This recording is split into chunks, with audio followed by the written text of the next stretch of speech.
Joining me now is Dr. Victor Pollack, a research scientist, as well as Dr. Yamani Asmarom, a professor at the Earth and Planetary Sciences Department at UNM. So let me understand this correctly. I guess there's some new evidence as to what or who killed the woolly mammoth? We study paleoclimate using cave formations, mostly stalagmites. By doing this, we can reconstruct very accurate and high-resolution records. In this record, we can see that the transition represented very fast drying of the Southwest. It's also a period when megafauna in North America went extinct. We can see that climate started drying about 14,500 years ago. And this drying continued for at least 1,500 years. We interpret that this drying period was largely responsible for extinction of these large mammals. And that's right here in New Mexico this could be derived. That came from Fort Stanton Cave in central New Mexico. For this type of research using stable isotopes, we prefer to have samples that were collected far into a cave where the relative humidity stays stable at about 100% all the time. And this particular cave is the third longest cave in New Mexico, and it's growing. And we collected our samples from an area that's about 1 mile into the cave. Wow. Dr. Asmarom, do you concur with this? I think to put it in broad context, the fascination with megafauna in itself is very interesting, but it's also at the time that humans essentially started to occupy the continent. So it has, very broad implication for this climate dynamics and the evolution of human culture, and then also, of course, the faunal stuff. This megafauna basically became extinct at about the same time that humans were essentially arriving in the continent. And the question has always been, did human killing do it, or was it climate? And then recently, was it some asteroid that impacted the Earth at the beginning of the Younger Dryas? And so which is it, or is it a combination? Again, the big issue is that when people are talking about climate, there was not really a well-documented climate history. So it was all in the absence of a very well-documented climate history. Now we have it. Now we have it precisely because we have these archives that, A, we can precisely date, with uncertainties in the range of less than 100 years in many cases. That's amazing. Yeah, less than 100 years. That's right. Wow. So we can date that for the first time. We don't have any other archive that you can date that well in continents for that time. Really? Yeah. So I think we would like to argue that, in fact, climate was the main factor for the demise of the megafauna. But I think importantly also in that the context in which this was occurring. As I said, humans were just arriving in this continent. Their lifestyle was initially based on hunting big megafauna. Climate, in a sense, deteriorated radically in a way that hadn't done it. We've looked at now in detail for the last 50,000 years. There hasn't been a drought this big, this sustained, right when they were getting established. Wow. And that had to be challenging just for them to stay absolutely. around. In fact, after that, they never truly recovered their way of life. They went into this subsistence, basically gatherer and hunter mode for another almost 10 or 11,000 years until about 3,000 years ago when climate recovered again, agriculture was introduced. And so this was a very, very, very dramatic event. It's almost kind of eerily like I think some of the issues we are facing, in this case, of our own making. The fact that this could be determined through the stalagmite. Yeah. We use these very short-lived isotopes of uranium. The element uranium decays through a series of the short-lived isotopes to become lead.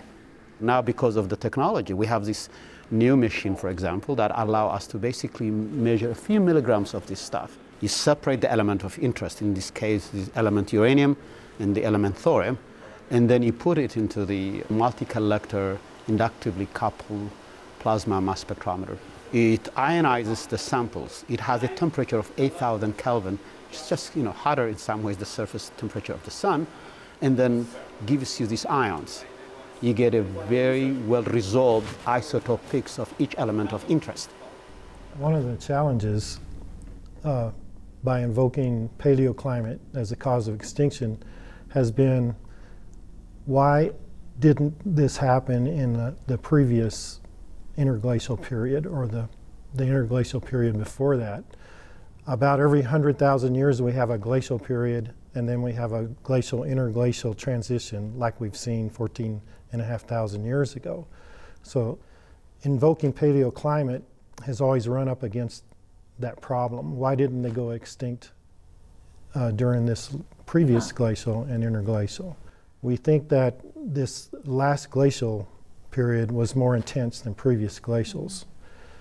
And that, on top of, you know, a very rapid glacial interglacial transition, may have been too much for a lot of the larger fauna to respond to. And, you know, part of the sort of climate discussion in the past, for example, people couldn't just quite figure out, was it too cold? So some of the literature was saying it was the cold weather that killed them, and there were others who suggested the drought. In fact, I think it's the double punch, basically. In a sense, you have a very severe glacial that restricted the range into a particular area.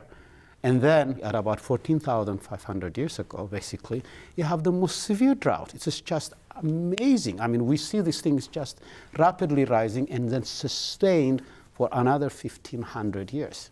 And you actually have a sample Yes. of the stalagmite. Yes, this is a sample from Fort Stanton Cave, and it's a stalagmite. It's been sliced down the center. Here's what the exterior looks like. It's been cut in half so that we can see all the growth layers. Like a tree, the rings, you see all the layers. It's like a grow. tree, and it grows upright like this, and a water droplet comes from above, hits the top of it, and deposits a tiny bit of calcium carbonate. This layer of calcite was precipitated about 160,000 years ago. And then as you go up, you go up 159,000, 158,000, up to 130,000 years ago, where this particular glacial ended and the climate dried. And that's represented by this growth hiatus. The impact theory of extinction of these megafauna call for the extinction to happen right at the beginning of the Younger Dryas period, 13,000 years ago. Our carbon and uranium isotope records do not see this impact. We don't see drastic climate change at that time. We just see a continual rising of carbon through it and up into the Holocene. So how does it impact what we're experiencing today climate-wise? The fact that we have a very comfortable sort of air-conditioned, so to speak, planet is because we have these greenhouse gases. Now, if in fact these greenhouse gases lead to this warming, which we like, adding more greenhouse gases ought to also increase the warming. That's just simply elementary, right? What we don't understand, and I think this is a legitimate point, is that to the extent that climate is very provincial, you have to be able to start to understand how this global climate change in general is going to impact different regions. Our history, whether it's our predecessors, the ancestral Americans, and then subsequently all the way to the modern, in fact, is intimately related to changes of climate. The kind of climate change we've looked, for example, during this period is dramatic. We haven't seen anything like that. But even less dramatic climate change, for example, during the medieval warm period and the Little Ice Age, created havoc in this region. So I think in a broad sense, what we're doing is part of this great effort to, in a sense, look at climate dynamics. So what killed the woolly mammoth? We think one of the most important, if not the most important factors, was the double punch of coming from a very wet, regionally restricted setting as a result of the glacial period, and then immediately faced with this extraordinary drought, unprecedented for the last 50,000 years that we've looked in detail, sustained over long periods of times. In terms of looking at timing of extinction and timing of climate change, the coincidence is just too important or too... You can't ignore it. You can't ignore it. And Thank you both. yeah. I think it's been a fascinating subject to delve into, and certainly one that has great relevance to us living in New Mexico. Absolutely. Thank you. Thank you.